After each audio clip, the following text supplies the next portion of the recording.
अगर आप भी अपने मकान में लाखों रुपए बचाना चाहते हैं तो वीडियो को अंत तक जरूर देखें। नमस्कार दोस्तों, स्वागत है आप सभी का हमारे YouTube चैनल में। अगर आप नया मकान बना रहे हैं या फिर दीवारों पर प्लास्टर या पेंटिंग का काम करवा रहे हैं तो ये तरीका आपके लाखों रुपए बचा सकता है। यहाँ आप देख सकते हैं हमारी साइट पर प्लास्टर की हुई दीवार है और इसके ऊपर पानी दिया जा रहा है। तो आप देख सकते हैं जो पानी जो दिया जा रहा है बिल्कुल खिसक कर नीचे की ओर आ रहा है। मतलब ये है कि दीवार पर पानी बिल्कुल नहीं टिक रहा है।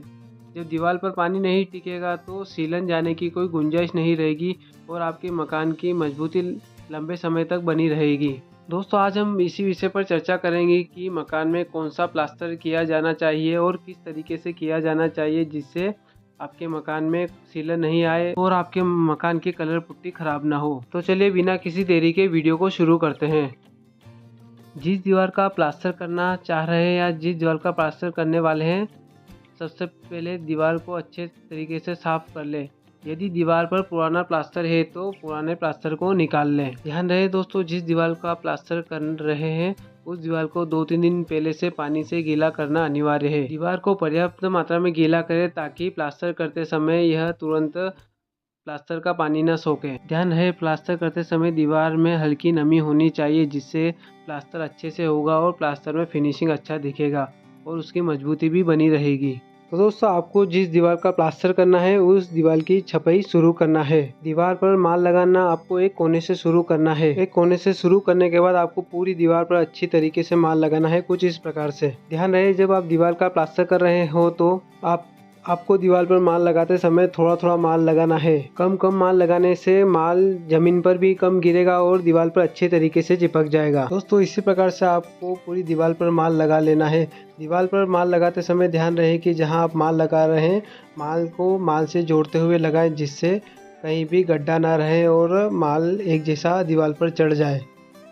जितने अच्छे से दीवार पर माल लगाया जाएगा उतने अच्छे से प्लास्टर भी होगा। पूरी दीवार पर अच्छे तरीके से माल लगाने के बाद आपको दीवार के प्लास्टर को इस प्रकार से शावल में चेक कर लेना है। शावल में चेक करने के साथ साथ आप इसको लेवल पट्टी में भी देख ले और लेवल पट्टी से निशान कर ले, जिससे आप इसके ऊपर लेवल पट्टी या रद्दा घुमाएंगे तो आपके द्वारा जो दीवार पर माल लगाया गया था वो माल बिल्कुल एक जैसा हो जाएगा। लेवल पट्टी से निशान करने के बाद आपको लेवल पट्टी या रद्दा इस दीवार पर घुमाना है। जब भी आप लेवल पट्टी या रद्दा घुमाएं तो उसे हल्के हाथों से घुमाएं। अगर आप ज़्यादा जोर देकर चलाएंगे तो माल कट जाएगा और सारा ज़मीन पर गिर जाएगा। इसलिए लेवल पट्टी को हमेशा हल्के हाथों से चलाएं। एक बार लेवल पट्टी को दीवार पर खड़ा घुमाना है और एक बार खड़ा घुमाने के बाद उसको आड़ा घुमाना है। दोस्तों, यहाँ आप देख सकते हैं हमने पूरी दीवार पर लेवल पट्टी घुमा दी है और पूरी दीवार एक लेवल में हो गई है। अब दीवार में कहीं कहीं छोटे मोटे गड्ढे रह गए हैं। अब दीवार में जहाँ छोटे छोटे गड्ढे रह गए हैं उन गड्ढों को भर देना है। गड्ढों को भरते समय ध्यान रहे कि जितना बड़ा गड्ढा हो उतना ही माल लगाएं। दीवार पर जहाँ जिन गड्ढों में जितने माल की जरूरत हो उतना ही माल लगाएं, जिससे आपका काम भी जल्दी होगा और आपको मेहनत भी कम करना पड़ेगी। दोस्तों, गड्ढों को भरने के लिए आप छोटे रद्दे का इस्तेमाल कर सकते हैं, जिससे आपको माल लगाना है और छोटा रद्दा घुमा देना है, जिससे फिनिशिंग भी आ जाएगी और गड्ढे भी खत्म हो जाएंगे। तो यहाँ आप देख सकते हैं हमारी दीवार पर लगभग सारे गड्ढे खत्म हो चुके हैं और कहीं कहीं छोटे छोटे बारीक बारीक गड्ढे रह गए हैं जिनमें सीमेंट भरा जाएगी। दीवार पर रेती मार का प्लास्टर करने के बाद आपको इस पर सीमेंट चढ़ाना है। दीवार पर सीमेंट चढ़ाने के लिए जो आप सीमेंट का घोल बनाएंगे वो ज़्यादा पतला भी नहीं होना चाहिए और ज़्यादा टाइट भी नहीं होना चाहिए।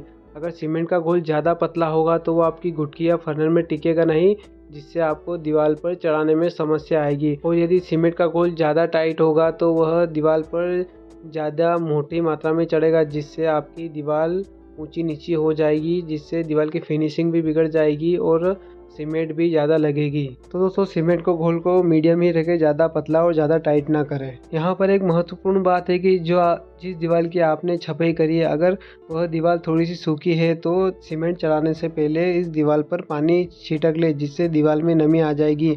अगर आपकी दीवार सूखी है और उस पर आप इस प्रकार से सीमेंट चढ़ाएंगे तो सीमेंट क्या है कि जल्दी से सूख जाएगा और आपकी दीवार बिगड़ जाएगी। यहाँ आप देख सकते हैं किस प्रकार से करनी से गुटकी या फर्नल पर सीमेंट लिया जा रहा है और दीवार पर इस प्रकार से चढ़ाया जा रहा है। आपको भी इसी प्रकार से दीवार पर सीमेंट चढ़ाना है। ध्यान रहे, जब भी आप दीवार पर सीमेंट चढ़ाए तो पहले पतला पतला सीमेंट चढ़ाए, जिससे क्या होगा कि जो आप पतला सीमेंट एक बार में चढ़ाएंगे वो हल्का सा सूख जाएगा और हल्का सा टाइट हो जाएगा। उसके बाद आपको फिर से जहाँ छोटे मोटे गड्ढे रह जाते हैं सीमेंट में, उन पर वापस सीमेंट चढ़ाना है और दीवार को फिनिश कर देना है।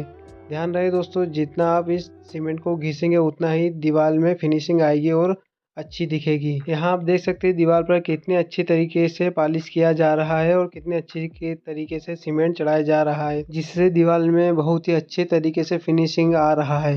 दीवार पर अच्छी फिनिशिंग लाने के लिए दीवार की छपाई अच्छे तरीके से होना अनिवार्य है और बिल्कुल सीधी छपाई हो तो दीवार में फिनिशिंग अच्छी आएगी। दीवार पर छपाई के बाद जिस गुटकी या फर्नर से आप दीवार पर पॉलिश करें वो भी अच्छा होना चाहिए, क्योंकि गुटकी या फर्नर खराब हुआ तो दीवार पर पॉलिश भी उसी प्रकार से होगी। दोस्तों यहाँ आप देख सकते हैं हमारी दीवार पर सीमेंट चढ़ चुकी है और दीवार पर सीमेंट चढ़ने के बाद आप इसके ऊपर या तो ब्रश घुमा सकते हैं या स्पंज घुमा सकते हैं। दीवार पर ब्रश घुमाते समय ध्यान रहे कि ब्रश जो घुमा रहे हैं उसको बिल्कुल सीधा सीधा एक जैसा घुमाए। अगर वह टेढ़ा मेढ़ा घूमेगा तो दीवार आपकी अच्छी नहीं दिखेगी और बिल्कुल सीधा घूमेगा तो दीवार अच्छी दिखेगी। यहाँ पर आपको इस बात का भी ध्यान रखना होगा कि इस दीवार पर जो ब्रश घुमाया जा रहा है उसे ज़्यादा दबाकर नहीं चलाएं। अगर उसे ज़्यादा दीवार पर दबाकर चलाएंगे तो सीमेंट दब जाएगा और दीवार से कंकर बाहर आ जाएंगे, जिससे दीवार पर कंकर बाहर दिखेंगे और दीवार अच्छी नहीं दिखेगी। तो ब्रश या स्पंज को इतने हल्के हाथों से चलाना है कि बारीक बारीक गड्ढे खत्म हो जाए और दीवार पर फिनिशिंग आ जाए। दोस्तों अगर वीडियो अच्छी लगी हो तो इसे लाइक करें और चैनल को सब्सक्राइब करना ना भूलें, जिससे मकान से जुड़ी हुई जानकारी मेरे द्वारा आप तक पहुंच सके। आज की वीडियो में इतना ही, मिलते हैं अगली वीडियो में, तब तक के लिए अपना ख्याल रखें।